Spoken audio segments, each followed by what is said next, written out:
Hey guys, welcome back to the channel, and today let's talk about the infinite money glitch. Okay, so recently I have been looking into basically different things that I can do with my equities. And when I say equities, I mean stocks. As you all know, I'm not sure if if you're new to this channel or not, but you can look through my past videos and see that I've talked about stocks, I've talked about equities. I'm very particularly interested in finance and just understanding how to basically be a stable person and use your finances responsibly, and also acquire assets, right? Acquire assets, start and fund businesses and things like that. So I'm definitely into the whole financial sphere of just how to, better my finances. I'm sure a lot of you guys are out there too with that same type of ideology.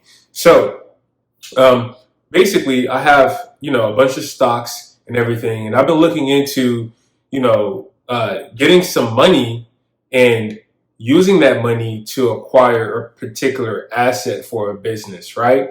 So when I make large purchases, as of now, I really want to focus on buying assets that can produce income for me, right? I don't want to do a large purchase that's just going to go into just me doing whatever, or having whatever. I want that purchase to be an asset that it increases in value or produce some financial gain for myself, right? So yes, I wanted to basically liquidate some stocks in order to purchase something, right?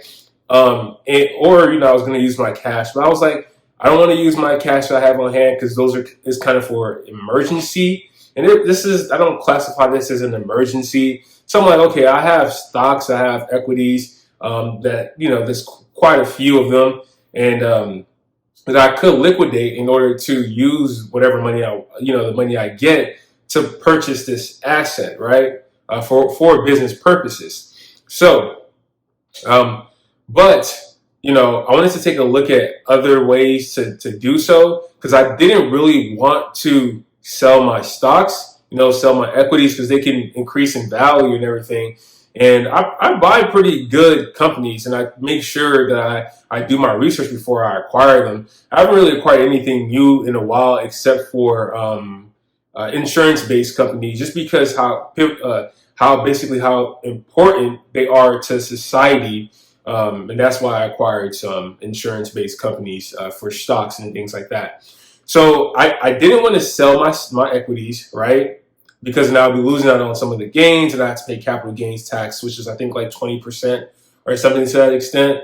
So I didn't want to do that, right? Because when the IRS come knocking on my door, they're going to see that I sold some equities. So what I decided to look into was margin, right? And how to basically use my equities as collateral, how to use it as a collateral-based loan, so I can borrow against them, and I would have to pay some form of interest on it, but I wouldn't have to sell my stocks, right? So I'll borrow against them, pay interest on it, and ultimately, yes, I will have to pay the $5,000 back that I borrowed, or the $6,000 back, or whatever amount that I borrowed back. But I wouldn't have to sell my stocks to do so and pay that 20% in taxes, and then also lose out on capital gains as well. So I looked into margin, and I actually have an account with Fidelity. So that's who's my brokerage, right? So Fidelity's my brokerage. They're pretty good. I like them. I haven't had any issues with Fidelity. I looked into them, and a couple of days ago is when I actually enabled margin on my account. So I want to keep you guys updated on just what I'm doing, and this is a part of my actual life, right? And I want to keep and it's just happened. So I want to keep you guys updated step by step on my thoughts and why I did so, and I'll give you the ups and downs and everything that I'm experiencing when using this margin, right?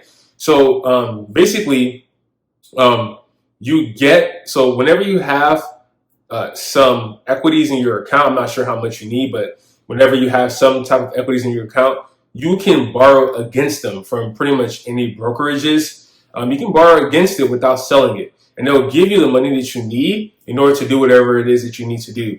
Usually people use margin for options trading and doing stock trades and stuff like that. But you can also borrow against it for like home improvement, for businesses purposes, or whatever you want to do. There's no questions asked. I mean, it's just they're using it based off of collateral. So it's whatever you want to do with that money. So I basically enabled it with Fidelity, right, on my specific brokerage account. And once I did so, it changed my account to a margin based account. Basically, I'm still working through the process on how to use it and how to do so. I haven't used it yet. I'm just looking around, making sure everything looks good. And basically, when you enable margin on your account, it's going to tell you your margin buying power. So your margin buying power is how much you have that you can use for margin, right? So if your equities is like, let's say 40,000, your margin buying power is like 35,000. That's how much, the 35,000 is how much you can use on margin, right?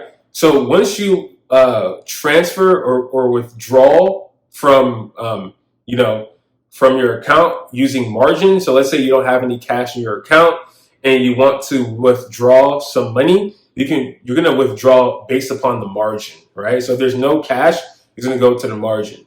So you're gonna withdraw based upon the margin, and you get that margin, and then it starts incurring interest on it. So for Fidelity, the interest is 13%, which is, to me, is fine. It's a little high because I've seen some for 6 or 7, but we are in a high interest rate environment. So to me, it's okay, I guess. And I'm only taking out a small portion of my account. So the interest is not anything super, super crazy. So it's like, it's fine. And whatever I have to pay back isn't really that crazy either, because I do have the money to pay it. So if anything happens, I can always just use that money to pay it, or I can always liquidate some stocks. So I was going to liquidate stocks anyway to use the money for business purposes, right? So if I have to, that's what I'll do. If there's a problem with the margin or anything like that, or if I have to use my cash that I have on hand, I can do that as well. So I mean, I don't really see any problem with it. And so let me just break it down. So basically, you can, withdraw the money as much as that's your buying power.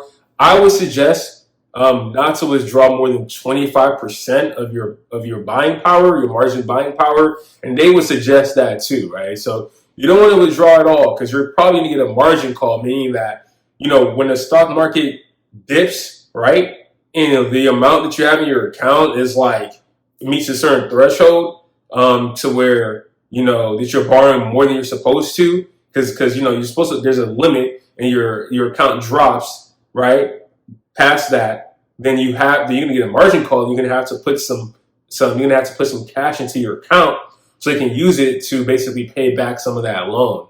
And that's how you get margin call, is when you really start doing too much, like 35%. If you have 40,000 and you can buy margin on 35,000 and you use all 35, then that's a problem. You're using like more than 70% of your account or whatever to do whatever you want to do. So if you're using only 10% of your account, 15%, 20%, the stock market is going to have a substantial drop in order for you to get a margin call. And with that low percentage, you can always pay that without having to sell any of your equities, right? I mean, you can always pay. Let's say they margin call you and they need like 2,000. You can find the 2,000 to pay them, without selling the equities. But if you have to sell it, just sell the equity,